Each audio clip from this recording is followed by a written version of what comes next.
Hola, muy buenas tardes a todos. Es un gusto volver a saludarlos.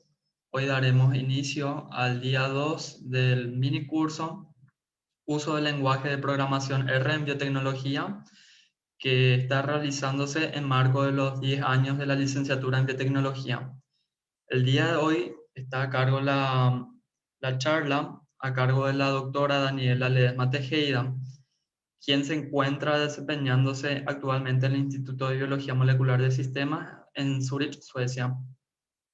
Daniela tiene formación académica en México. La misma realizó una licenciatura en Ciencias Genómicas en la Universidad Nacional Autónoma de México y también realizó un doctorado en Ciencias Biomédicas con un énfasis en la biología computacional. Asimismo, también si es que pueden verificar en el Google Académico, tiene aproximadamente 555 citaciones hasta el momento y ella se desempeña justamente en el área. Así que te damos la bienvenida, Daniela, te damos también las gracias por estar acá presente con nosotros y por compartirnos tus conocimientos. Muchas gracias. Bueno, bienvenidos a todos. Buenas tardes por allá. Y pues hoy les voy a platicar un poco de lo que hago en mi postdoc y con énfasis en cómo utilizo R para resolver retos en el análisis de datos. Entonces, bueno, el título de mi charla es Identificación de metabolitos señalizadores en E. coli, integrando datos metabolómicos y de expresión génica. Bueno, empezando, de antemano quiero disculparme porque algunas diapositivas tienen palabras en inglés. Espero, trato siempre como de ser muy prudente de si es en español, pero no lo noté y esta vez se quedaron ahí algunas cosas en inglés. Me disculpo por eso de antemano. Y la otra es que si alguien tiene alguna pregunta, en cualquier momento, por favor, siéntanse libres de interrumpirme y simplemente prender su micrófono y hacer su pregunta. Ok, bueno, entonces la agenda del día de hoy, voy a comenzar dándoles una breve introducción a la metabolómica, que es el tema en el cual me estoy aprendiendo en este postdoctorado. El laboratorio en el que me encuentro actualmente es uno de los laboratorios más conocidos que se dedican a hacer metabolómica, entonces les voy a platicar un poco de lo que es y cómo lo hacemos. Posteriormente voy a platicarles qué es específicamente mi proyecto y cómo utilizo la metabolómica para resolver la pregunta que me interesa, y para finalizar en un ejemplo de qué tipos de retos hay en el análisis de este tipo de datos y cómo lo he resuelto. Bueno, pues ¿qué es la metabolómica? Seguramente han escuchado hablar de las tecnologías ómicas. Bueno, la metabolómica es una tecnología ómica. Ómica significa conjunto de, metabolo, de metabolitos. Y entonces la metabolómica es el estudio del conjunto de todos los metabolitos que hay en una célula. Si tomamos, por ejemplo, una bacteria, podemos fácilmente romper la membrana, extraer los metabolitos, bueno, utilizando técnicas de centrifugación, podemos terminar obteniendo en un tubo de Ensayer todos los metabolitos que hay dentro de una bacteria. Esto es relativamente sencillo de hacer en el laboratorio, sin embargo, la pregunta es cómo podemos ahora conocer qué hay en este tubo.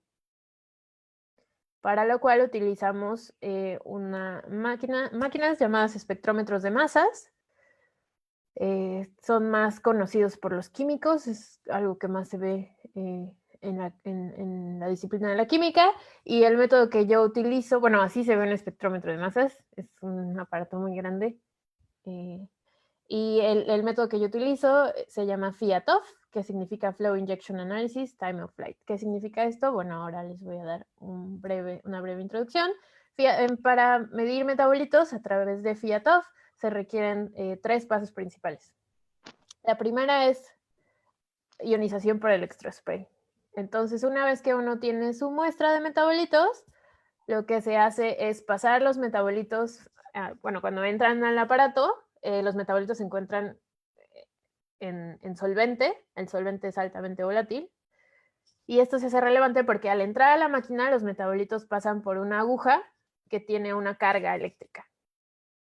Entonces, al cruzar la aguja, los metabolitos se ionizan, y por lo cual significa que adquieren carga positiva en forma de protones. Entonces, vienen los metabolitos, cruzan la aguja, se adquieren carga positiva y posteriormente, saliendo de la aguja, vuelan en un spray, por eso es electrospray. Y dado que vuelan hacia una placa que tiene carga negativa. Como recordarán, los polos opuestos se atraen, entonces nuestros metabolitos que tienen carga positiva vuelan hacia la placa en carga negativa. Entonces, hasta aquí lo que hemos logrado es que tengan carga positiva y que al volar se aceleren, puesto que la carga negativa los está atrayendo. La máquina está hecha de forma que la energía cinética de cada metabolito es la misma. Y podemos describir la energía cinética de cada metabolito con esta fórmula. Energía cinética es igual al producto de la masa del metabolito por su velocidad al cuadrado sobre 2. ¿Y por qué esto es relevante? Porque entonces de aquí podemos derivar que la velocidad de cada metabolito es igual a la raíz cuadrada de la energía cinética sobre la masa. Por lo tanto, la velocidad de cada metabolito va a depender de su masa. Entonces, hasta aquí solo he dicho, hicimos que los metabolitos tuvieran una carga positiva, los aceleramos y podemos describir su velocidad a partir de su masa. El siguiente paso es el vuelo, de ahí viene el time of flight. Entonces, lo que hacemos es ahora lanzar los metabolitos a través de un tubo que tiene al final un detector. En este dibujo, los metabolitos están representados por estos círculos, donde el número es su masa. Y entonces la máquina está hecha de forma que todos los metabolitos empiezan a volar al mismo tiempo a través del tubo. Recordemos que todos los metabolitos tienen la misma energía cinética y que podemos describir su velocidad. Los metabolitos, dado que su velocidad depende de la masa, los metabolitos más ligeros van a avanzar más rápido a través del tubo y los metabolitos más pesados van a tardarse más. Entonces van a empezar a separarse antes de llegar al detector. Y los más ligeros van a llegar al detector primero. Dado que todos los metabolitos empezaron en el mismo lugar, el secreto de esta máquina es que si yo conozco el tiempo de vuelo del metabolito, puedo inferir su masa. ¿Por qué? Porque el tiempo de vuelo está dado por la distancia del tubo, que eso lo conozco, entre su velocidad. Y recordarán que la velocidad la podíamos obtener a partir de este término. Y despejando, sabemos que el tiempo está definido por la distancia, que la conocemos, la energía cinética, que la conocemos porque todos los metabolitos tenían la misma, y entonces el tiempo de vuelo termina solo dependiendo de la masa que difiere entre cada metabolito. Entonces, lo que hace el aparato es lanzar a los metabolitos y medir el tiempo que tarda cada metabolito en llegar al detector.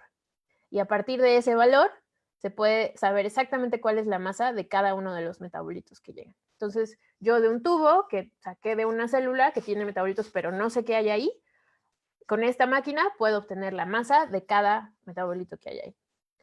Otro componente importante es que el detector es capaz de también registrar cuál es la carga de cada metabolito que llega a él. Entonces, podemos obtener la masa del metabolito y la carga. De forma que este aparato, lo que obtenemos de él es este tipo de resultado. Siempre que vean este tipo de gráficas, usualmente vienen de metabolómica, que son como picos. Y entonces lo que vemos aquí es que en el eje de las X está el cociente de masa-carga de cada metabolito que se detectó. Entonces, por ejemplo, y en el eje de las Y está la abundancia relativa de ese metabolito. Pueden ver que en esta muestra había menos metabolitos con carga masa, con cociente masa-carga de 30 y más metabolitos de 29. Y esto es lo que hace, esta es toda la magia de esta máquina y es en lo que se basa toda la metabolómica, en poder obtener un mapa como este. Pero hasta aquí no sabemos aún qué había en la muestra, solo sabemos la masa carga de los metabolitos y su abundancia. Entonces, el tercer paso principal en metabolómica es ahora preguntarnos, ok, dado que tenemos esta información química de todos los metabolitos que hay en la muestra, ¿cuáles son esos metabolitos? Entonces, ahí viene el tercer paso, que es la anotación. Y esto es un problema muy grande si les interesa la bioinformática y si les interesa la informática, si les gusta programar y les gusta la química, esto es un problema que es la frontera de la metabolómica. Hay personas que dedican su carrera entera a hacer métodos de anotación, de cómo transferir la información de parámetros químicos que midió el espectrómetro de masas y poder saber, ok, este pico es exactamente este metabolito. Entonces de ahí pueden inferir que uno de los retos de la metabolómica es, de hecho, pues tenemos todas estas cosas que medimos, pero solo podemos saber que es una fracción muy pequeña. Aún la notación no es tan buena como para saber todo lo que hay, pero ahí vamos. Entonces, en resumen, lo que les acabo de decir es que los espectrómetros de masas permiten medir metabolitos presentes en una muestra, que los resultados que genera el espectrómetro de masas son estas gráficas de cociente masa-carga y contraabundancia, y que la notación es el reto más grande, diría yo. Bueno, no el más grande, pero uno de los más grandes en el área de la informática aplicada a la química. Bueno, sin embargo, pues esta plática está enfocada a biotecnología, entonces volviendo al tema que nos trajo aquí en un inicio, dado todo este proceso químico que les acabo de contar, ¿qué podemos aprender en biología usando técnicas como la metabolómica? Entonces voy a mencionar 3 ejemplos, pero hay muchísimos en donde la biología se ve beneficiada de estos métodos. Y el primero es en cáncer. En cáncer se usa mucho.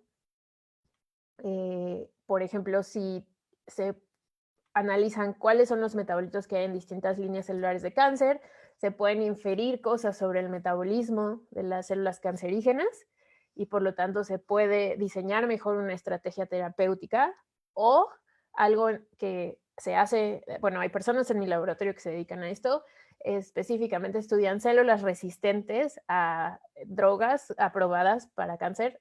Bueno, por si no están familiarizados, uno puede estar sujeto a una terapia en contra de cáncer y algunas células van a sobrevivir a la terapia. Entonces, estudios actuales con metabolómica se busca entender qué tiene de particular el metabolismo de estas células resistentes, de forma que tal vez a través de la alimentación o a través de exponer al tumor a ciertos metabolitos pueda eliminarse la resistencia. Muy interesante. Otro tema muy pues como muy taquillero, muy famoso, en donde se usa la metabolómica es en temas de microbioma. Por ejemplo, el microbioma del intestino ha estado muy estudiado, que es qué bacterias habitan en nuestro intestino y cómo impacta eso nuestra salud y nuestros procesos fisiológicos normales. Y se sabe que hay ciertas bacterias que siempre coexisten. Entonces, si alguien toma una muestra de las bacterias en su intestino y encuentra una, es muy probable que un género bacteriano, es muy probable que haya otro género bacteriano. Este tipo de cosas se han hecho estudios desde hace años. Sin embargo, poco se sabe de por qué las bacterias coexisten. Entonces, la metabolómica lo que está abriendo es qué es lo que intercambian estas bacterias que les permite coexistir. Y hay ejemplos muy bonitos de cómo puede ser que una bacteria esté produciendo, por ejemplo, triptófano, y la segunda bacteria sea auxótrofa para triptófano, es decir, que no la puede producir, pero lo necesita. Y la segunda bacteria está produciendo inosina, que la primera bacteria requiere, de forma que para poder sobrevivir tienen que estar las dos juntas. Y este es un ejemplo de 2 bacterias, pero puede hacerse con N y crear una explicación de toda una comunidad bacteriana a partir de observar qué metabolitos están produciendo las bacterias y qué metabolitos están consumiendo otras bacterias de la comunidad. Y finalmente, un tercer tema en el que nos puede ayudar la metabolómica es en justo aprender más sobre los metabolitos en la célula, aprender sobre sus roles regulatorios, eso no es una palabra, reguladores, sus roles reguladores, y específicamente en señalización, cómo los metabolitos le dicen a la célula, le transfieren información sobre el ambiente o sobre necesidades metabólicas de la célula. Y este es el tema en el que mi investigación se lleva a cabo, y específicamente en proteínas llamadas factores de transcripción, que es la historia que les voy a contar a continuación. Entonces, los factores de transcripción son proteínas que tienen la capacidad de unirse a metabolitos que están en la célula Y bueno, mis factores de transcripción los muestro de esta forma, y las siglas TF son las siglas en inglés de factores de transcripción. Y bueno, mis metabolitos los muestro en rectángulos de color.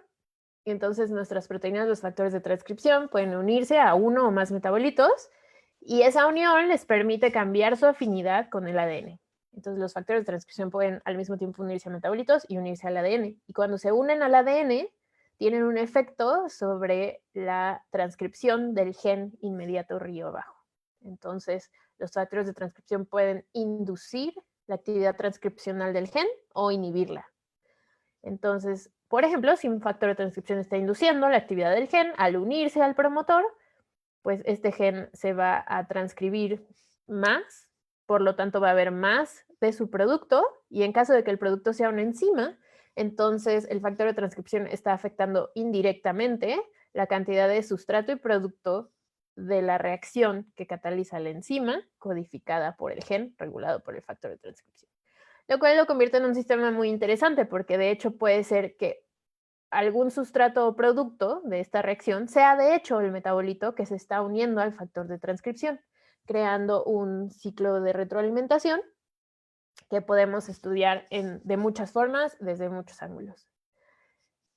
El organismo en el que está más estudiado este proceso es la bacteria Escherichia coli, en donde se sabe que hay alrededor de 300 factores de transcripción predichos, pero solo para 91 de ellos, es decir, menos de un tercio, conocemos el metabolito al que se unen. Y esos 91 factores de transcripción sabemos que se unen a alrededor de 119 metabolitos validados experimentalmente. Y es curioso esto, porque el principio de los estudios de factores de transcripción y metabolitos fue por ahí de los 50, ¿no? Fue el premio Nobel de Jacob y Monod en los 60. Y es lo que se piensa como biología clásica, estudiar bacterias y estudiar cómo las vías metabólicas se regulan. Ya hay muy poca gente que realmente se interesa en estos temas, porque un poco se ve como, bueno, eso ya lo sabemos, ¿no? ¿Qué más podemos decir? Sin embargo, hay un montón de cosas que aún no sabemos. eh, y bueno, que insisto, es el enfoque de mi investigación, pero el día de hoy, por el tiempo que tengo, les voy a platicar específicamente la historia centrada en esta pregunta. ¿En qué otros metabolitos actúan como señalizadores de factores de transcripción? Es decir, sabemos esta información para 91 factores de transcripción, pero ¿qué metabolitos se unen a los otros 209? O hay otros metabolitos que se unen a estos 91. Entonces les decía que esto de identificar factores de transcripción y metabolitos que se unen es biología muy que se hace desde los 50. Y el método más común para identificar estas interacciones es un método in vitro, que sus siglas son EMSA, Electrophoretic Mobility Shift Assay. Creo que en español es un gel de retardo. Y el principio es muy simple. Se pone ADN, el factor de transcripción y el metabolito que sospechamos que se une. De forma que se agregan las tres cosas y el control es solo el metabolito, solo el ADN con el factor de transcripción, y se deja correr en un gel. De forma que uno puede observar en el gel el DNA libre o el DNA en complejo con el factor de transcripción. Entonces, lo que se espera ver es que si tenemos nuestro factor de transcripción, en este ejemplo que les muestro, el factor de transcripción se llama cis-B, que es la proteína, y el metabolito que se está probando es N-acetilserina. Entonces, aquí se muestra la concentración de proteína y la presencia de acetilserina. Entonces, como pueden ver, si no hay proteína, tenemos puro ADN libre, y conforme se va aumentando la concentración de la proteína, pueden ver cómo el ADN libre va desapareciendo y más DNA se encuentra en complejo con la proteína, lo cual quiere decir que en presencia del metabolito, la proteína se une al complejo. Y así es como se identificaban estas interacciones factor de transcripción-metabolito. Sin embargo, este método tiene varias limitantes. Por ejemplo, necesitas tener el factor de transcripción purificado, que eso puede ser un gran reto. Las condiciones en que se prueban no siempre son relevantes fisiológicamente, puesto que es un ensayo in vitro. Está limitado a metabolitos comerciales y no lo puedes comprar, no lo puedes probar. Y hay personas que han intentado escalarlo, hacer muchas pruebas al mismo tiempo, pero lo más que se ha podido es probar decenas de metabolitos por un estudiante de doctorado. Y entonces encontré un artículo muy triste donde prueban 80 metabolitos y ninguno se une al factor de transcripción. Entonces quiero pensar que ese fue un estudiante de doctorado muy triste. Pero, insisto, el punto es que lo más que se ha logrado es evaluar decenas de metabolitos en una corrida. Por lo tanto, al principio de esta historia, cuando me enfrenté a esta pregunta de, bueno, ¿cómo identificar nuevos? Una opción era, pues, volverme loca y pues ponerme a purificar factores de transcripción y hacer EMSA. Sin embargo, la pregunta fue, ¿qué tal si intentamos identificarlos in vivo? Donde la lógica es, si yo sé que existe un factor de transcripción que induce la actividad de un gen, entonces, bueno, que la induce en presencia de un metabolito, en este caso un metabolito hipotético verde, en presencia del metabolito, entonces espero que haya expresión del gen. En ausencia del metabolito que se une al factor de transcripción, va a haber ausencia de expresión del gen. De forma que utilizando simples correlaciones entre expresión de un gen y presencia de metabolito, puedo predecir qué metabolitos son los que se están uniendo al factor de transcripción, incluso si no estoy evaluando, si no estoy realmente viendo el factor de transcripción per se, como es en el ensayo in vitro. Ahora, ¿cómo hacer esto? Bueno, ¿cómo podría yo medir abundancia de metabolitos en la célula? Pues se los acabo de contar, utilizando espectrometría de masas. ¿Y cómo medir expresión de los genes? Ahora voy a darles más detalles, pero en esencia eso no es un problema. Podemos usar transcriptómica o, en una escala más pequeña, utilizar genes reporteros, por ejemplo, GFP. Este enfoque tiene varias ventajas.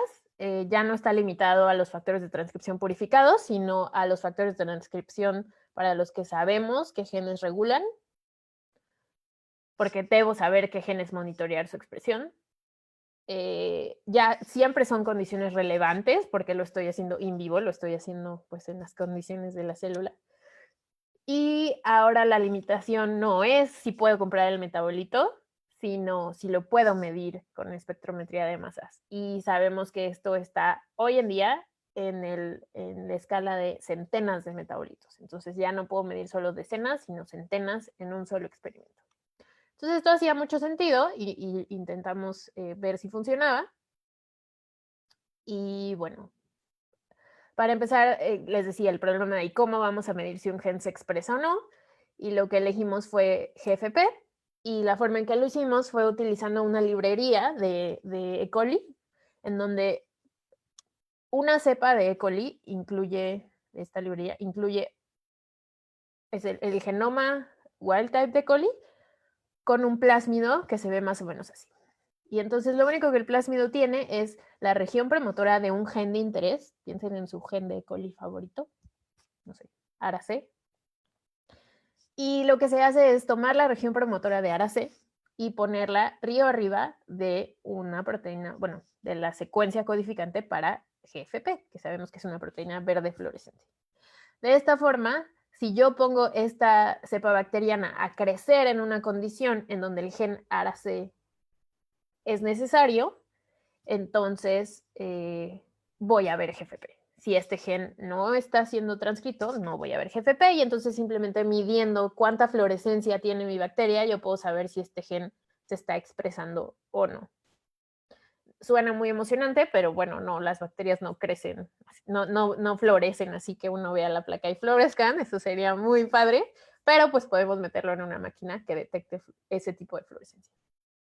Entonces podemos definir este concepto, actividad del promotor, que se define como, bueno, aquí lo muestro matemáticamente, pero en esencia es el promedio, la tasa de cambio de GFP durante la fase exponencial del crecimiento de las bacterias, normalizado por la cantidad de bacterias. Entonces, cuando hacemos un experimento de este tipo, obtenemos una información similar a esta, en donde a través del tiempo puedo ver cómo va cambiando la cantidad de GFP en mi cultivo bacteriano. Casi siempre tiene una forma de este tipo, si es que el gen está siendo utilizado, y quiero, durante la fase exponencial del crecimiento bacteriano, quiero saber la tasa de cambio de GFP. De esta forma obtengo un valor que me dice qué tanto ese gen está siendo utilizado. Sin embargo, aquí hay una cosa que hace todo un poco más complicado, pero que yo creo que es bastante interesante. Una vez que sabemos que tenemos este valor de actividad del promotor y sabemos qué tanto un gen está siendo expresado, el gen de mi interés, porque yo elijo qué promotor va aquí, de qué gen. En la actividad del promotor, una vez que tengo ese valor, hay que considerar que este valor de qué tanto un gen se expresa depende de dos cosas que en la literatura se ha dado en llamar de regulación global y regulación específica. ¿Qué quiere decir esto? Que un gen se exprese, qué tanto se expresa un gen, depende de las condiciones globales de las células y también de los factores de transcripción que se están uniendo. ¿A qué me refiero con condiciones globales de la célula? Bueno, imaginen que tengo dos cultivos bacterianos. Uno está creciendo en un medio pobre, con pocos nutrientes, y otro está creciendo en un medio rico.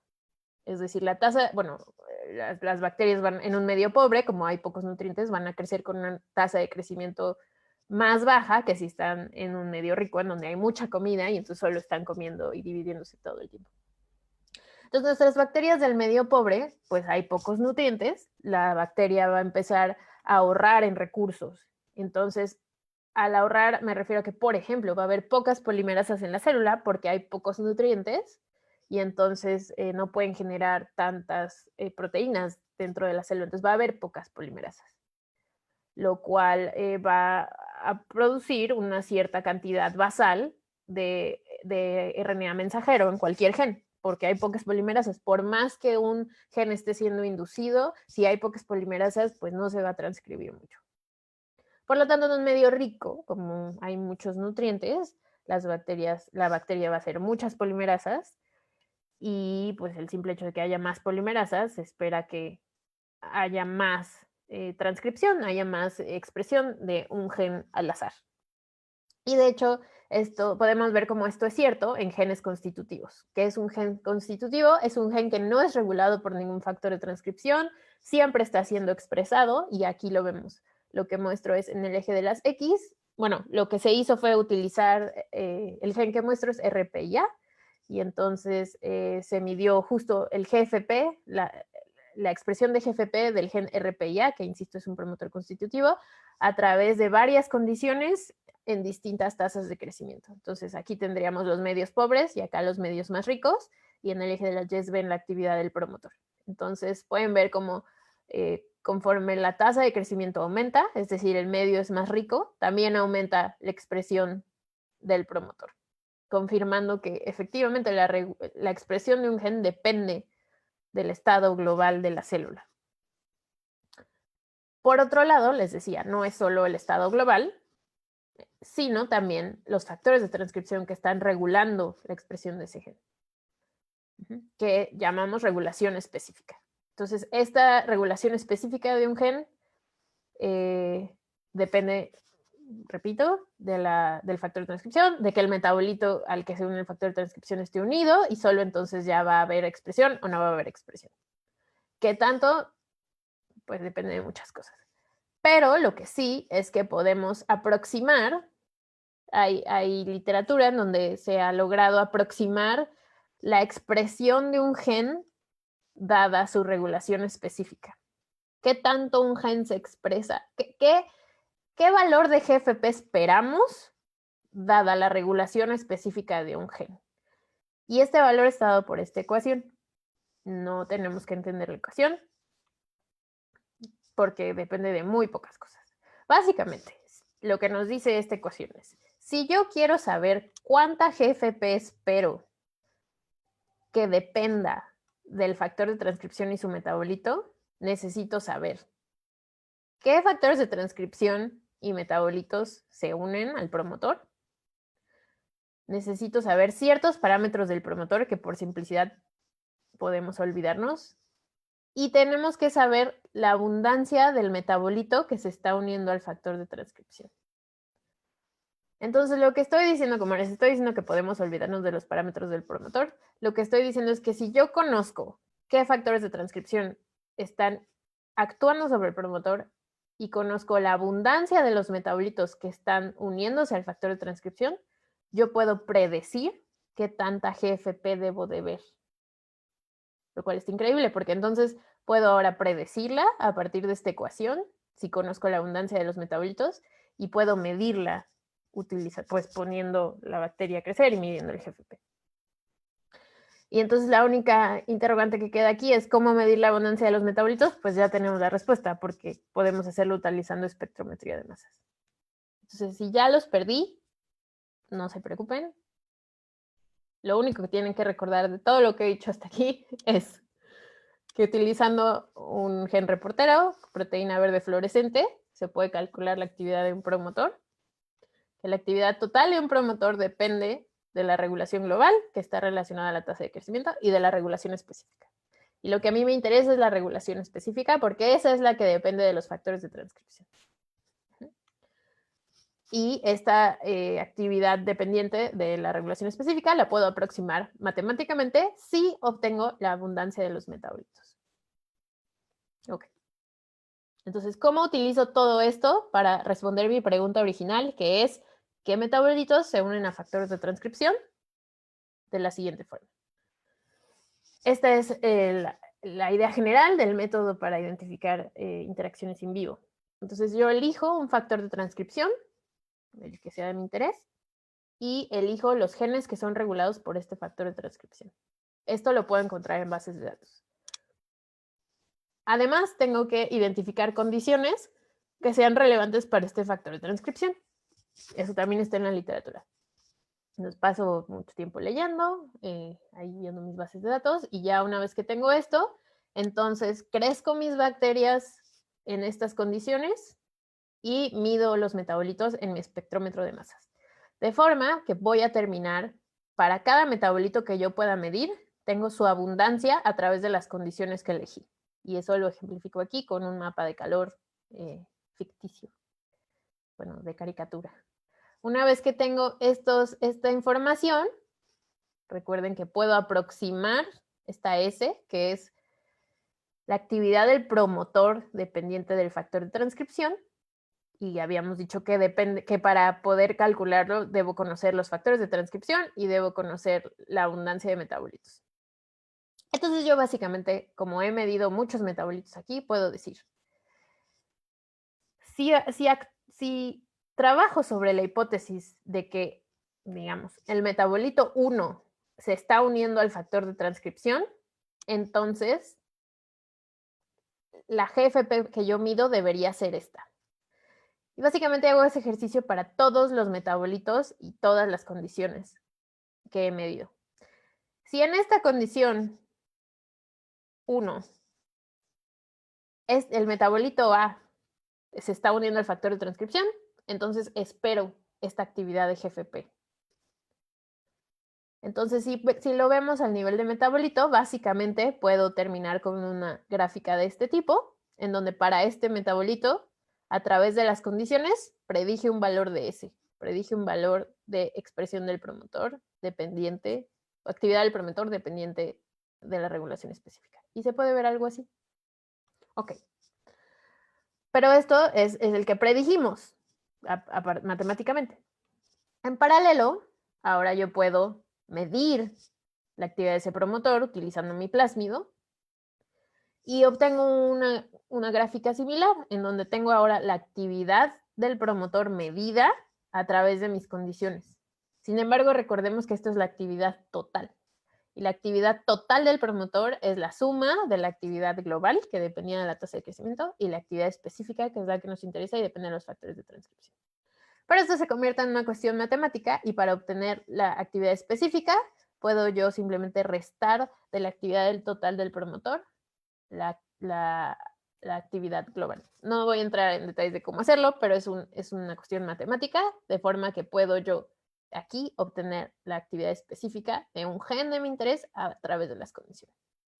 Y a partir de este camino en paralelo, obtener una gráfica similar para un metabolito, bueno, no para un metabolito, para un gen, a través de las condiciones, puedo yo de hecho graficar esa actividad del promotor dependiente de la regulación específica, real, la que se midió en el laboratorio con un experimento. Entonces, ¿qué queda? Yo tengo, digamos que medí 300 metabolitos con mi espectrómetro de masas, entonces voy a tener 300 gráficas de este tipo. Y entonces solo se convierte en un ejercicio de decir qué metabolito se comporta de la forma, qué metabolito predice ese más cercano a los valores que de hecho medimos. Y si puedo responder esa pregunta, entonces, bueno, respondiendo esa pregunta, entonces obtengo los metabolitos que son más probablemente se están uniendo a ese factor de transcripción. Entonces, una vez que diseñamos el método, lo siguiente que hicimos fue validarlo, ver si realmente funciona, si realmente podemos utilizarlo, y para esto elegimos factores de transcripción, aquí al principio de nuestro método, para los que ya se conocen moléculas señalizadoras. Entonces utilizamos ARC-R, que se une a arginina, y ARA-C, que se une a arabinosa. Y los genes que elegimos para monitorear su expresión son genes regulados directamente por estos complejos, y elegimos ARC-A, ARC-C y ARC-E, que son parte de la vía de síntesis de ornitina, y ARA-B, que es parte de la vía metabólica de degradación de arabinosa, y ARA-E y ARA-F, que son transportadores de arabinosa. En las condiciones, elegimos 10 condiciones, que son básicamente medio mínimo. El medio mínimo se compone de una fuente de carbono, una fuente de nitrógeno, entre otras cosas, y lo que hicimos fue simplemente elegir variaciones. Bueno, elegimos como condición estándar el medio mínimo con glucosa, amonio como fuente de nitrógeno, sin aminoácidos y sin ningún estrés, y lo que hicimos fue variar ya sea la fuente de carbono, la fuente de nitrógeno, agregar aminoácidos o estresar a las células como condiciones relevantes para nuestro estudio. Entonces, ¿qué hicimos? Bueno, pues crecimos nuestras bacterias en estas 10 condiciones y medimos todos los metabolitos que había dentro de la célula en cada una de esas 10 condiciones. Logramos identificar 341 metabolitos. Y como les decía, pues estamos midiendo, bueno, hicimos todo el proceso que les acabo de platicar, inferimos la actividad del promotor esperada, dado si alguno de estos metabolitos era el metabolito que se unió al factor de transcripción, pero dado que para este caso sabemos qué metabolitos se unen, que son arginina y ribosa 5-fosfato, pues solo les estoy mostrando estos resultados. En el eje que está en el eje de las Y, en el eje de las X, les muestro los genes que probamos y qué factor de transcripción los está regulando. Ok, y entonces los resultados de nuestro estudio se ven más o menos así. Entonces, en el caso de ARA-C, que se une a ribosa 5-fosfato, en 2 de los 3 genes que probamos pudimos... bueno, ¿qué estoy mostrando aquí? El número es el... Bueno, perdón, disculpen, me faltó mencionar eso. Les había dicho que lo único al final que tenemos que responder es si nuestro S predicho se asemeja a nuestra S real por cada metabolito. Y esto, de hecho, pues no es una cuestión de si se asemeja o no se asemeja. Lo podemos calcular fácilmente con una correlación. Entonces, al final lo que hacemos es calcular la correlación entre la S predicha y la S real por cada metabolito contra los datos experimentales de la GFP. Y eso es lo que vemos aquí. El valor es el valor el número es la correlación, el valor de la correlación que existe entre lo real y el valor predicho, y el color indica el p-valor de la prueba estadística para saber si hay coexpresión o no. En blanco queda el valor de corte, todo lo que es rojo quiere decir que no pasó la prueba estadística y todo lo que es azul sí la pasó. Entonces, todos los cuadros que vean de un color azul tienen un p-valor bajo, y el hecho de que tengan negro alrededor quiere decir que pasaron la prueba estadística. Entonces, dado eso, bueno, además, por la forma en que esté hecha la prueba, un valor negativo de correlación indica que el factor de transcripción está inhibiendo la expresión del gen. Un valor positivo indica que está activando la expresión del gen. Entonces, lo que vemos de estos resultados es que, como les decía, en 2 de 3 genes probados para cada factor de transcripción, de hecho, logramos identificar con significancia estadística la molécula que de hecho se une al factor de transcripción, y fue muy bello ver que también los signos para estos casos donde sí logramos identificarla, los signos también reflejan lo que sucede biológicamente. ARA-C es un activador de estos genes y ARC-R es un inhibidor de estos genes, y de hecho el signo de la correlación lo demuestra. Entonces estábamos muy felices de que pudimos validar nuestro método. Y la siguiente pregunta es, bueno, ya les demostré que sí logramos encontrar el metabolito que se une. Sin embargo, pues, ¿qué otras cosas encontramos? ¿Qué tal que los 340 metabolitos correlacionan con nuestros factores de transcripción? Entonces, pues también les muestro cuántos falsos positivos encontramos. ¿Qué les muestro aquí?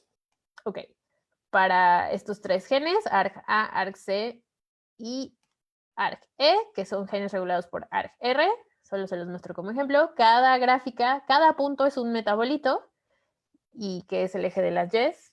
No muestro los nombres de los metabolitos, pero cada línea es un metabolito, cada punto es un metabolito. Y en el eje de las X les muestro el coeficiente de correlación entre nuestra S predicha y nuestra S medida. Y como les había dicho, coeficientes de correlación altos implican activación, coeficientes de correlación bajos implican represión. Y bueno, cada punto es un metabolito, y en rojo están los metabolitos que pasaron la prueba estadística. Entonces, lo que ustedes están viendo aquí es el resultado de los 341 metabolitos que evaluamos. ¿Cuántos son realmente positivos? ¿Qué son los que están en rojo? Entonces, como pueden ver, realmente no son muchísimos. Ya están en el orden de decenas. Y específicamente para cada gen, aquí les muestro cuántos metabolitos dieron positivos. Los valores están entre 3.5 y 10%, excepto por árabe, que pues fue un valor mucho más grande de metabolitos que correlacionaron. Aún no sabemos por qué en específico este gen fue un valor tan alto de falsos positivos, pero actualmente estamos trabajando. Bueno, no les muestro esa información, pero ya hemos trabajado en formas para disminuir el número de falsos positivos, y actualmente estamos más convencidos. No tengo los datos, van a tener que creerme, pero estamos más convencidos de que el método funciona. Entonces, bueno, en resumen, se diseñó un método para identificar moléculas señalizadoras in vivo. Identificamos correctamente los metabolitos señalizadores de 2 factores de transcripción que ya se conocían y han sido altamente estudiados. Y el siguiente paso en la investigación es seguir trabajando con los falsos positivos y ahora identificar metabolitos señalizadores de factores de transcripción menos estudiados, que es de hecho lo que estoy haciendo actualmente, haciendo los experimentos para poder ahora eligiendo genes de factores de transcripción para los que no se conoce su metabolito. Ok, ¿preguntas hasta aquí? Pueden solo hablar si alguien tiene, o escribirlo en el chat si alguien tiene alguna pregunta, comentario, sugerencia. Tal vez ustedes tienen muy claro cómo eliminar mis falsos positivos y me ayudaría mucho.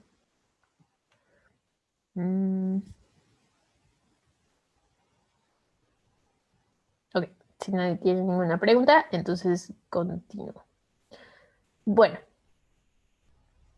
entonces, pues pensé mucho en qué mencionar sobre el análisis de datos. Y bueno, basta decir que todo el análisis de datos de este proyecto está hecho en RStudio. En mi laboratorio suelen utilizar más MATLAB, pero honestamente no soy muy partidaria de MATLAB por varias razones. En primera, porque la licencia no es open source, la licencia es muy cara y no está disponible en cualquier institución del mundo. Entonces, ¿de qué sirve súper especializarte en un recurso que puede ser que no tengas después? Y pues un poco siento que es generar servicios. Entonces no he querido como adoptar MATLAB, y RStudio me gusta mucho porque es open source, cualquiera puede descargarlo, cualquiera puede colaborar. Es un hecho que, por ejemplo, porque en MATLAB pagas, la documentación es mucho más sencilla de leer y de entender y de obtener, pero bueno, igual hay, o sea, todos los paquetes en RStudio tienen documentación y es tan fácil como escribirle a la persona que lo generó. Algunos paquetes están olvidados y eso es algo frustrante, pero en general todo lo que puedes hacer en MATLAB lo puedes hacer en RStudio, o la gran mayoría de cosas. Entonces yo soy muy, muy, muy partidaria de utilizar RStudio, y más porque es como una comunidad en lugar de comprar un producto y utilizarlo. Entonces, viendo el flyer de los otros temas que van a ver o que han estado viendo esta semana, veo que está muy enfocado al análisis de datos masivos. Y bueno, eso pues está muy bien porque es pues lo que más creo se hace en R. Pero elegí darles un ejemplo muy pequeño y muy sucinto de en qué otras cosas puede ayudar R, incluso si, o sea, como que si pensamos en R, bueno, al menos yo pienso como en pruebas estadísticas y así millones de datos, y saber programar en R puede solucionar muchos más problemas que solo eso. Entonces, ese es mi mensaje del día de hoy respecto a R. R es una herramienta muy poderosa que incluso si no estás trabajando con datos masivísimos, incluso si no estás haciendo pruebas estadísticas, puede ayudarte mucho en tu investigación. Entonces, el ejemplo que quiero enseñarles hoy tiene que ver con calcular la actividad del promotor. Entonces, como recordarán, habíamos dicho que la actividad del promotor se mide utilizando GFP. Básicamente lo que se hace es crecer un cultivo de bacterias en un lector de placas, que es una máquina no muy grande. Pones tus cultivos y la máquina, las bacterias crecen adentro de la máquina y empieza la máquina a registrar cuántas bacterias hay en tu cultivo y qué tanto florecen. Y les había dicho que pues obtenemos este tipo de gráficas. Y que la actividad del promotor es la tasa de cambio, es decir, la derivada del valor de GFP a través del tiempo normalizado por la cantidad de bacterias que hay en la fase exponencial. Bueno, por si no están familiarizados, el crecimiento bacteriano tiene 3 partes. La primera parte es la fase lag, es la fase donde las bacterias se ajustan a su nuevo ambiente. Una vez que ya están ajustadas a su nuevo ambiente, empiezan a crecer de forma exponencial hasta que alguno de los recursos se acaba y entonces no pueden seguir creciendo a la misma tasa, y entonces entran a fase estacionaria, en donde el crecimiento pues ya deja de ser exponencial y más bien entran en una dinámica de algunas bacterias se mueren y entonces las que quedan vivas comen sus desechos y así, pero ya no hay realmente mucho crecimiento. Entonces, en realidad, bueno, aquí lo pinto muy de forma de caricatura, pero lo que tenemos en realidad son este tipo de datos. Tengo los datos de crecimiento bacteriano, que aquí pueden ver a través del tiempo. Se mide con OD, que es un valor de densidad óptica, que nos dice cuántas bacterias hay en el cultivo. Y la fluorescencia, que es la GFP que estoy midiendo del gen de mi interés. Entonces pueden ver desde aquí que en mi caricatura pues se ven hermosas mis 3 fases del crecimiento, pero estos son datos reales. Entonces las curvas de crecimiento no son tan hermosas en la vida real, y pues para poder obtener la actividad del promotor, tengo que identificar la fase exponencial en esta curva. Esto usualmente se hace, bueno, al menos en mi laboratorio, se hace con Excel.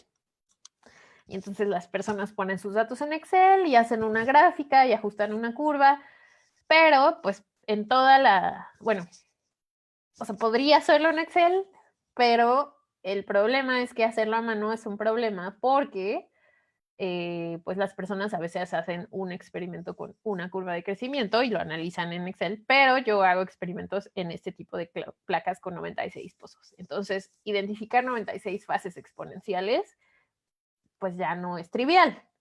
Entonces, de hecho, para toda la investigación que les mostré hoy, tuvimos que evaluar aproximadamente 180 curvas. Bueno, evaluamos mucho más, pero solo usamos 180. Entonces, en el mejor escenario habremos tenido que evaluar 180 y hacerlo en Excel es un problema. Y para ahora, en los datos que estoy recopilando, para el siguiente paso del proyecto de identificar nuevas moléculas señalizadoras, vamos a tener que evaluar alrededor de 1000 curvas. Entonces, no lo vamos a hacer con Excel. Y la pregunta es, bueno, ¿cómo automatizar este proceso de identificar la fase exponencial? Si no puede hacerse totalmente automatizado, ¿cómo?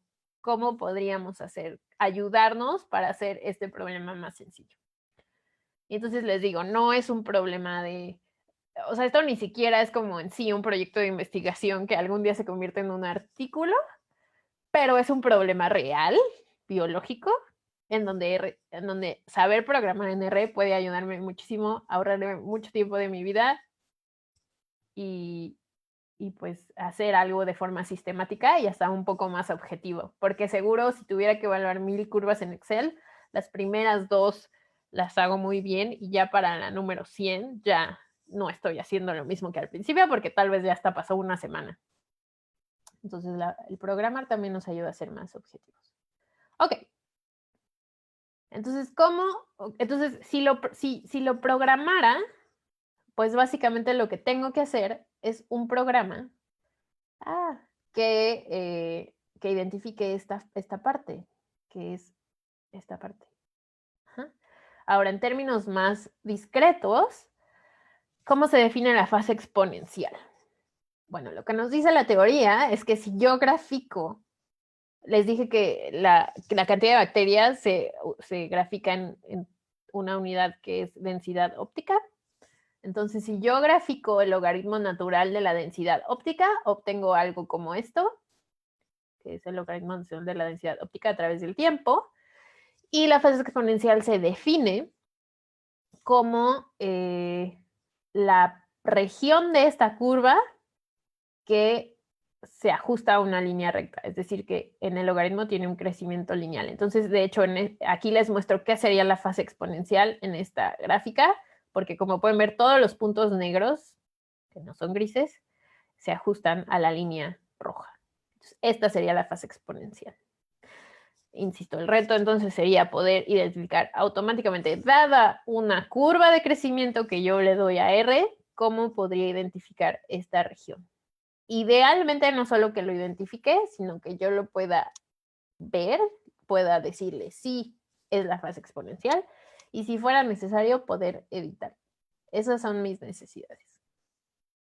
Entonces, pero el reto principal es cómo idear un algoritmo que yo pueda programar para que me diga, esta es la fase exponencial. Entonces, como ustedes son personas entrenadas para esto, pues me gustaría escuchar si alguien tiene alguna idea de cómo lo harían, cómo hacer, ni siquiera es muy, o sea, no en términos como de variables y tal, o sea, simplemente cómo sería una forma de identificar automáticamente esta región que sigue un comportamiento lineal. ¿A alguien se le ocurre cómo lo harían si tuvieran este problema? Pueden solo hablar o decírmelo en el chat y van a ganar un thumbs up si alguien tiene alguna idea.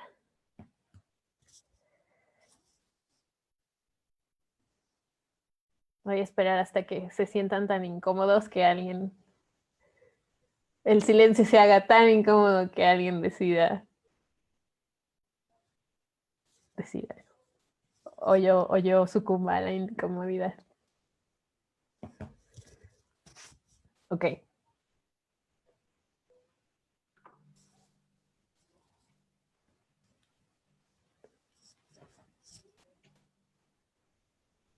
Daniela, ahí te están indicando algunas personas sus respuestas en el chat. ¿En el chat? Ah, súper. Ay, perdónenme, no había... Ay, es que soy muy inhábil.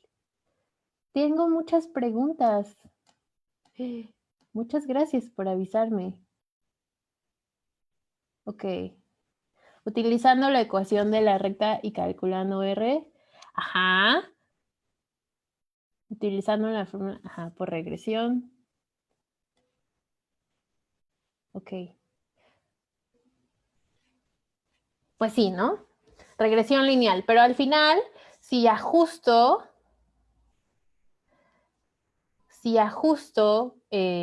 una línea, o sea, si ajusto todos los puntos a una línea, voy a obtener la recta que se ajusta mejor a todos los puntos. Entonces, eso realmente no responde a mi pregunta. O sea, ok, regresión lineal, pero ¿qué ajustarían? ¿Cómo sería el proceso? O sea, tienen este plot y... tienen este plot. Regresión lineal del crecimiento n cuadrado. Al cuadrado. Ok, pensemos, ¿cómo se vería eso? ¿Por qué al cuadrado?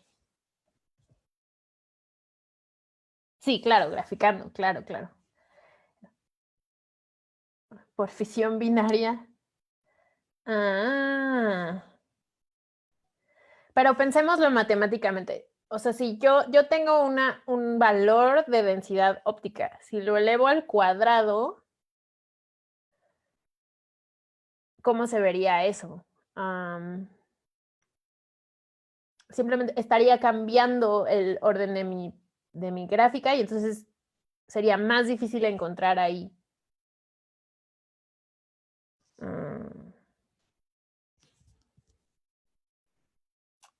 Para normalizar. Ok, ¿por qué no hacemos el ejercicio? Bueno, espérenme.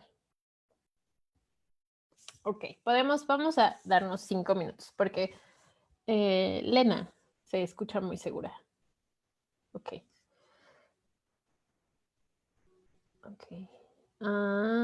Denme un segundo. Ok. Entonces, yo vengo aquí preparada con lo que tengo cargado en mi R es una placa de 96 pozos. Y ahí tengo todas mis curvas que tengo en mi placa de 96 pozos. ¿Sí ven mi pantalla? ¿Alguien podría decirme si ven mi pantalla? Sí, lo estamos viendo. Ok, muchas gracias.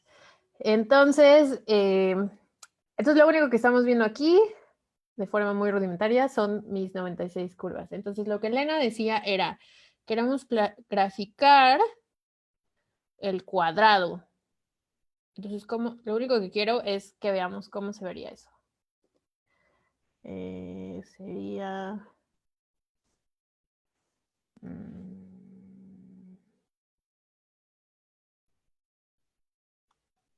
Estoy pensando en la forma más fácil de hacerlo.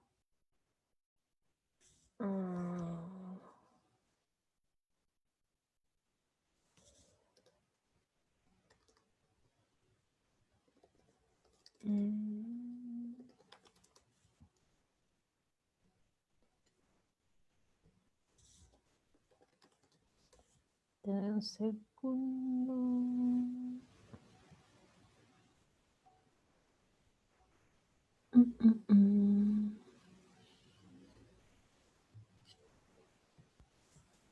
Solo necesito 30 segundos.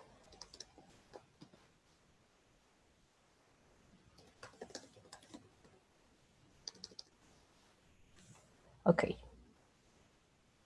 Disculpen, tenía que ver que mis variables fueran correctas. Entonces, básicamente, lo que queremos es graficar. Entonces, square.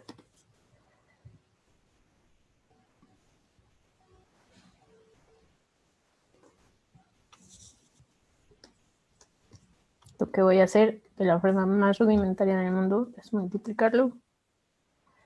Ay. Siempre hay que checar el nombre de tus variables. Y ahora, si ploteamos esto,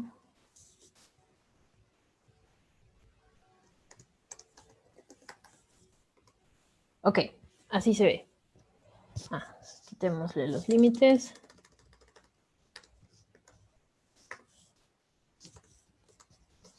Ok, ahora se ve así. Entonces, básicamente, ¿qué logramos al elevarlo al cuadrado? Pues simplemente, pues lo elevamos al cuadrado, pero realmente, o sea, pero el comportamiento sigue igual. Entonces, si lo elevamos al cuadrado, seguimos en el mismo problema original, ¿no? Seguimos, o sea, obtuvimos una curva con los valores elevados al cuadrado, pero seguimos sin poder identificar, o sea, seguimos con el mismo problema de identificar la fase exponencial. Entonces veo que alguien escribió en el chat.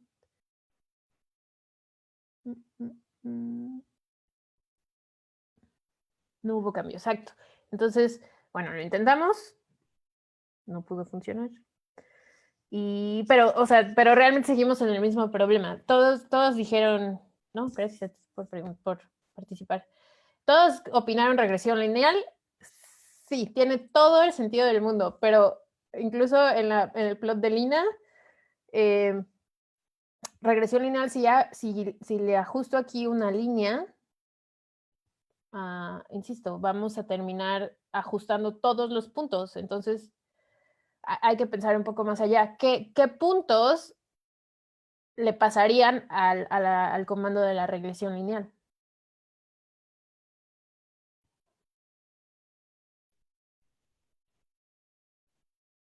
Porque sí, quiero encontrar aquellos puntos que se ajustan a una recta. Pero, insisto, si le paso todos, entonces va a ajustar todos. De hecho, podemos hacer el ejercicio. Determinar dos límites. Ok, como decir, de aquí a aquí voy a pasarlo. Ok, ¿qué límites elijo?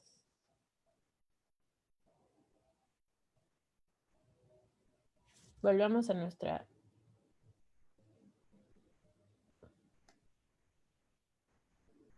No, este es nuestro plot original. Ojímetro es lo que no queremos. Ok, ojímetro, sí, claro. Pero insisto, o sea, pero entonces, ¿cómo?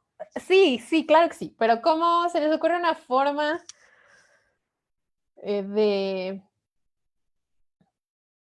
que no tuviéramos que hacerlo a ojímetro? O sea,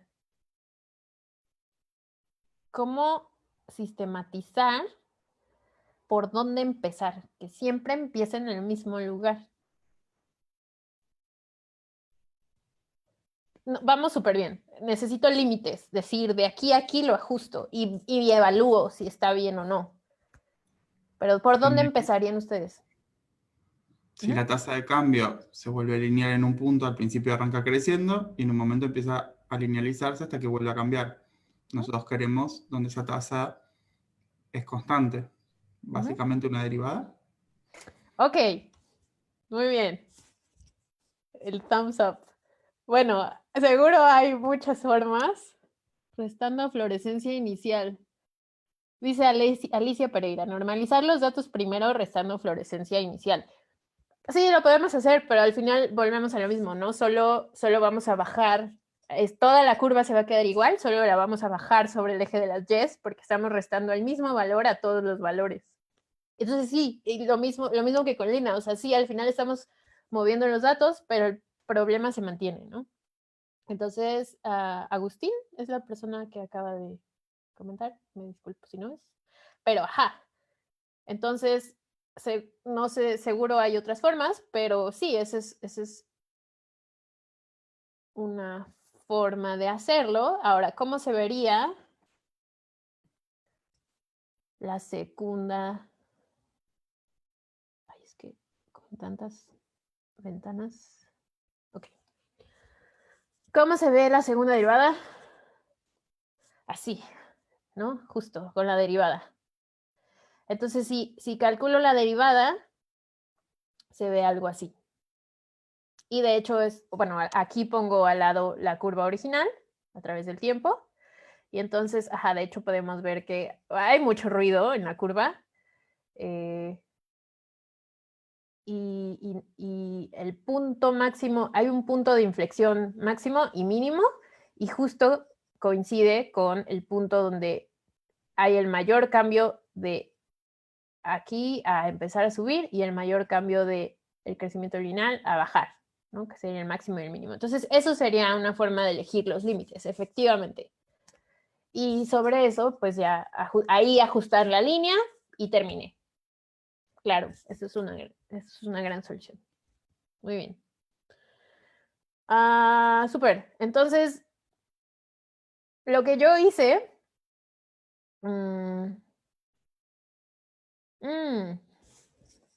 esperen.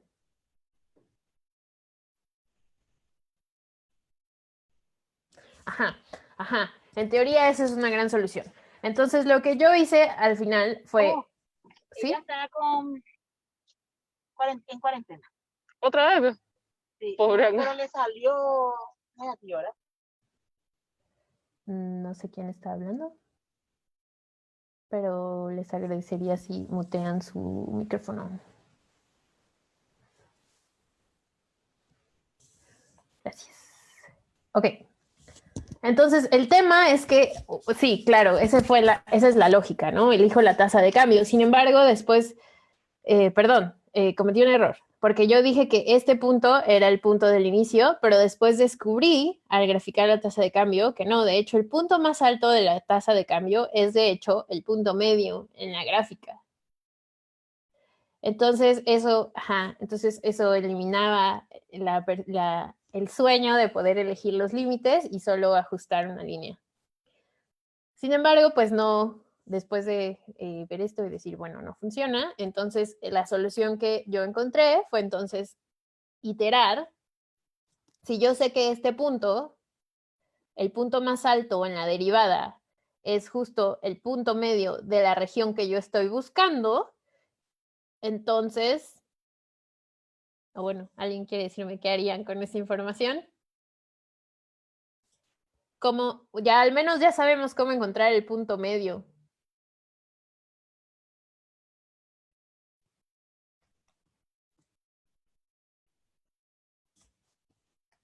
Bueno, ya se los spoilé porque...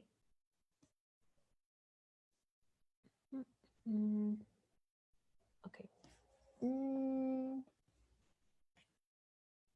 Exacto. Claro, Alicia. Ajá. Aplicación una ecuación similar a KM. No tengo muy claro a qué te refieres, Lena, con aplicar una ecuación similar a KM, como a Michaelis-Menten tipo. Pero bueno, si sigo la idea de Alicia, sí, fue justo lo que yo elegí y es lo que hice. Pues elegí el punto medio, utilizando la segunda derivada, elegí el punto medio y entonces elegí los dos puntos hacia arriba y hacia abajo y ajusté una línea. Y al ajustar la línea obtenemos los residuales, el valor de R cuadrada, y entonces yo puedo elegir un valor de corte. Y entonces identifico el punto medio, cojo los dos valores de arriba, los dos valores de abajo, y entonces evalúo. Los residuales superan el límite, si la respuesta es no, entonces me extiendo de un lado. Vuelvo a ajustar la línea y me vuelvo a preguntar, ¿los residuales pasan el punto de corte? Si la respuesta es no, entonces ahora tomo un punto del otro lado y así sucesivamente hasta que efectivamente los residuales pasan ese valor de corte y ahí me detengo y entonces termino solo con la región que es la fase exponencial.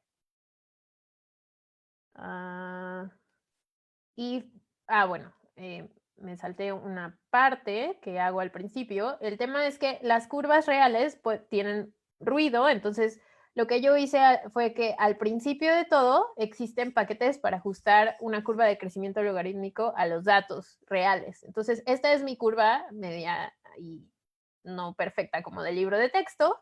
Entonces, para simplificar los cálculos matemáticos, ajusto una curva de crecimiento logarítmico y entonces trabajo con esta curva de crecimiento logarítmico para evitar el ruido lo más posible. Sobre esa curva hago todo mi algoritmo, por eso esta curva se ve tan bonita, y posteriormente regreso a mi curva original.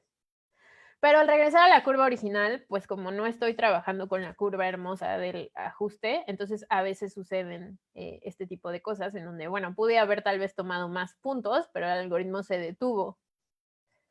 Entonces, insisto, bueno, aquí ya ideamos una forma de automáticamente identificar la fase exponencial. La computadora hace todo y yo solo Idealmente solo tendría que sentarme a decir, sí me convencé, no me convencé, toma más puntos, pero yo ya no tengo que estar identificando la fase exponencial. Entonces, esa es la forma al final que elegí para resolver este pequeño problema. Y así es como se ve.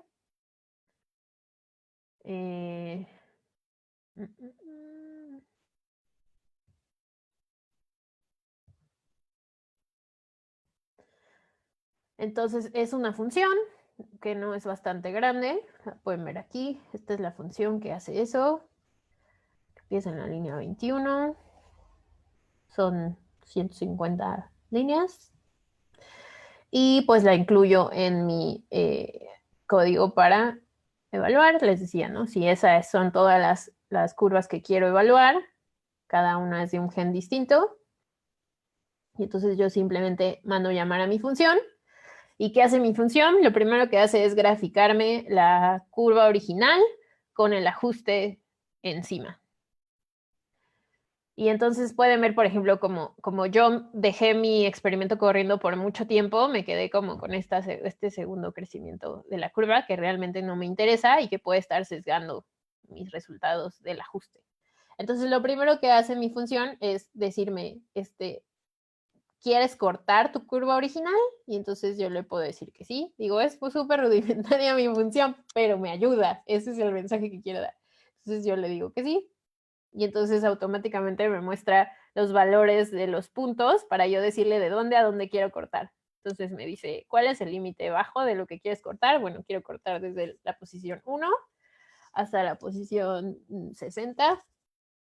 No, al final uno termina usando el ojímetro, pero en estas cosas que son más triviales. Y entonces ya tengo un ajuste mucho más adecuado. Y me vuelve a preguntar, ¿quieres volver a cortar tu curva? Le digo que no. No digo, es muy rudimentario porque las opciones son yes, no, pero le digo que no. Y entonces, ok, aquí la función realmente imprime todo lo que hizo. Entonces pueden ver aquí nos quedamos. Hace el ajuste y posteriormente encuentra el punto máximo de la derivada. En este caso el punto máximo quedó un poco arriba. Y les dije, toma el punto máximo, 2 arriba y 2 abajo, y me dice cuál es el valor de R cuadrada. Yo en la función elegí un valor de corte de 0.998. Entonces, como el valor de los residuales es 1, entonces continúa. Toma el siguiente 1, 2, 3, 4, 5. Ahora tomo el siguiente punto. Se está extendiendo de los dos lados y me regresa el valor de los residuales. Como no ha cruzado el punto de corte, entonces sigue extendiendo y sigue extendiendo y sigue extendiendo hasta que encuentra el valor de corte.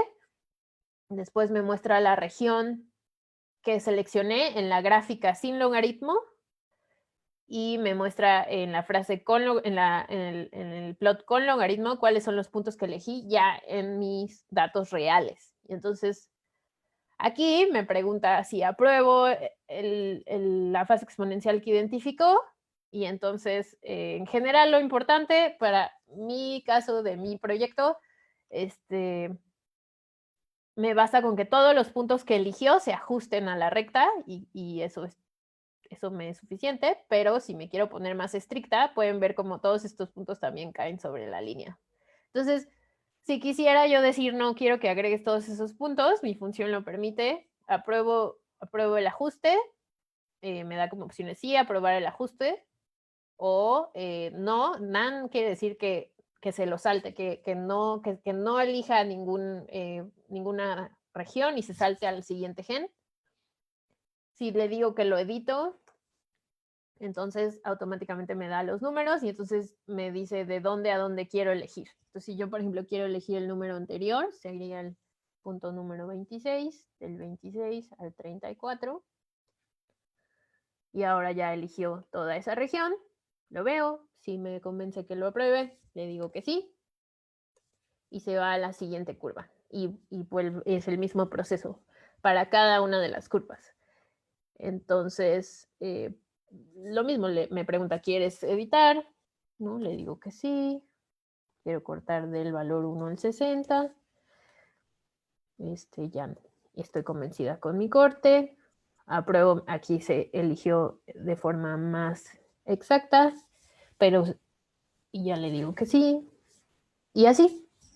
Entonces, vean, o sea, al final sigo viéndolo, ¿no? Sigo editándolo, sigo usando el Logimetro al final, pero al menos es una forma sistemática de empezar. Y es más fácil estarle diciendo R sí, no, cambiar, reeditar, que estar en Excel haciendo todo manual, uno por uno. Y lo peor en Excel es que es muy difícil. Bueno, yo no confío en mis habilidades de sistematización porque tal vez ese día me desperté y entonces empiezo en otra parte de la gráfica y al día siguiente empiezo en otro lugar y entonces ya no es tan sistemático. Entonces, incluso este problema que suena como algo relativamente trivial, ¿no? Digo, muchos de ustedes luego lo dijeron, regresión lineal, sí. El simple hecho de sentarse a escribir esta función me ha ahorrado semanas de vida y es algo que eventualmente podría hacer un paquete. O sea, si agrego documentación, si resuelvo algún bug que me encuentre, puedo fácilmente crear un paquete que le doy a la comunidad y que resuelve un problema muy pequeño. Entonces, incluso si su vida no se va en ser acá programador o ser bioinformático de tiempo completo y siempre trabajar con Big Data, incluso si quieren hacer experimentos, el saber programar en herramientas como R es muy, muy, muy útil. Alguien preguntaba por ahí si también se hace en Python. Sí, Python también, hay quien podría argumentar que incluso Python sería mejor para hacer esto, porque hay otras librerías y tal. Yo en lo personal aprendí en la escuela a usar Perl, que ya casi nadie usa Perl, pero es como, no sé, me da paz programar en Perl y muchas cosas también las hago en Perl, pero bueno, Python es muy similar a Perl y R por la cuestión gráfica y por la cuestión de, es mucho más amigable, bueno, gráfica de hacer gráficas y también es como más amigable la interfaz, también es muy útil. Pero ya me fui del tema. Mi punto para transmitir era que incluso aunque no se dediquen a programación hardcore, el saber programar puede ayudarte a este tipo de cosas que son muy sencillas, pero que hacen tu vida extremadamente más fácil y que puedes terminar teniendo una publicación con tu paquete que estás ayudando a alguien más, ¿no? Obviamente cuando yo empecé a resolver este problema, busqué paquetes que ya lo hicieran y no encontré ninguno. Entonces, qué mejor si yo lo publico, estoy ayudando tal vez a alguien más que tiene el mismo problema que yo. Y veo que hay preguntas. ¿Cómo se llama este paquete de R? Pues, o sea, es lo que les acabo de enseñar, no, o sea, yo lo programé, les decía, es una función de 150 líneas que no he publicado porque no he tenido tiempo de sentarme a documentarlo y a escribir la viñeta y tal. Entonces no tengo respuesta para eso, pero volviendo es algo que seguramente ustedes podrían hacer en poco tiempo y imagínense cuántos paquetes pequeños que ayudan al mundo podrían escribir. Entonces, no, cuando piensen en R, no piensen solo como en, es que estoy resolviendo los problemas grandes del mundo. Si no tengo 10,000 datos, no estoy haciendo nada para nada. R tiene muchísimas aplicaciones y les estoy enseñando una muy sencilla. Pero insisto, todo lo demás que les mostré hoy sobre mi proyecto, las correlaciones, el procesar los datos metabolómicos, también lo hago en R y es muy recomendable aprender a usar R. Y pues creo que por mi parte sería todo. Vamos bien de tiempo. Sí, entonces no sé si tengan alguna otra pregunta. Digo, fue más platicarles yo que a que hiciéramos algo juntos, pero espero que al menos se hayan quedado, hayan aprendido algo. Daniel, vamos a guardar un momento si es que alguien vuelve a preguntar algo en el Facebook. Y te comento, ¿sí?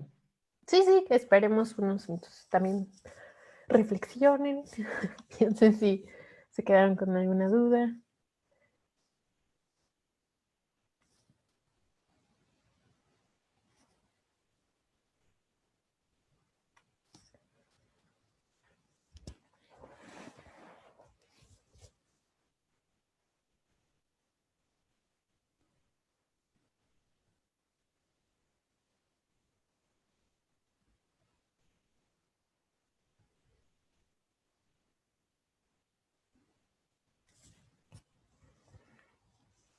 Bueno, hago otro comercial ya que estamos esperando. También algo que me gusta resaltar de justo todo lo que les platiqué, si lo notan,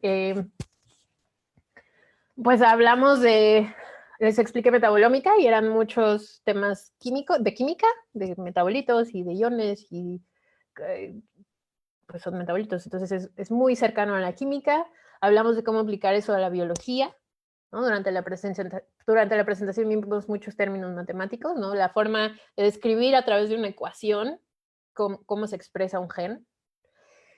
Y pues terminamos viendo cómo programar algo, ¿no? Cómo hacer análisis de datos programando. Entonces, me gusta mucho como reflexionar en que a veces uno se pone la camiseta de es que yo soy biólogo, ¿no? Y tal, y realmente quiero resaltar el valor de aprender a combinar disciplinas. Entonces creo que esto es hoy en día algo muy, muy, muy, muy valioso. Tal vez no necesitas ser el experto en química y el experto en biología y el experto en computación, sino el poder hablar todos los idiomas a la vez y poder comunicarte con personas que están en estas disciplinas, eso es una capacidad increíble. Entonces, bueno, es una capacidad increíble y te abre muchísimas puertas, porque hoy en día es muy fácil encontrar a alguien que es experto en meramente química, pero encontrar a alguien que aplica la química en la biología es muy difícil y es lo que yo veo que hoy en día más se valora y más se busca. Bueno, no más, pero es muy valioso. Entonces, solo termino mi mensaje de vida y respondo a la pregunta, pero mi licenciatura, por ejemplo, está enfocada a combinar computación, matemáticas y biología. Y entonces cuando yo salí, sentía como, es que hablo con un biólogo y me doy cuenta de que no soy experta en nada biológico, porque el biólogo siempre va a saber más que yo, y lo mismo con computación, lo mismo con matemáticas. Entonces, mmm, mi mensaje es no se sientan como que tienen que ser expertos en una cosa. El simple hecho de poder combinar y, insisto, hablar distintos idiomas, eso es muy valioso y muy necesario hoy en día, sobre todo con este tipo de preguntas más de Big Data y más de combinar métodos, porque entonces solo la persona que puede hablar estos distintos idiomas y combinar es la que puede sacar estos proyectos adelante. Sobre todo en biología de sistemas, es lo que más se necesita. Gabriel Montufar desde el Facebook consulta, para los que no sabemos programar, ¿qué nos recomendarías para aprender programación? ¿Qué les recomendaría? Pues hay muchísimos cursos en línea. Sí, yo, pues como aprender cualquier cosa, hacerlo. O sea, sí, buscar un curso en línea. Hoy en día ya hay muchísimos. Sí recomiendo, por ejemplo, aprender a programar. Sí, en Python les recomendaría por la simplicidad del lenguaje y por como la forma de organizar los datos y de pensar en cómo poner algo que se programa, o sea, poner un problema en términos de un algoritmo. Creo que, en mi opinión, es más sencillo en Python, entonces recomendaría empezar por ahí. Más que R o lenguajes de programación más complejos, C++, Java. Bueno, en particular para temas de biotecnología, recomiendo Python, empezar por ahí. Existen una comunidad llamada Carpentry, de la cual soy parte, que se dedica a dar cursos a través del mundo sobre programación. Entonces ellos tienen lecciones muy definidas y instructores que pueden ir a tu escuela a dar una clase para aprender a programar a distintos o a otros niveles, como ya problemas más complejos, pero hay cursos para aprender a programar y la idea es que esta información llegue a todo el mundo de forma que las instituciones no tienen que pagarle al instructor, sino simplemente tienen que pagarle sus gastos de transporte y de estancia y el instructor da el curso de forma gratuita. Entonces también si tienen forma pues de invitar, bueno, ahorita con el COVID es más complicado, pero creo que se puede hacer en línea.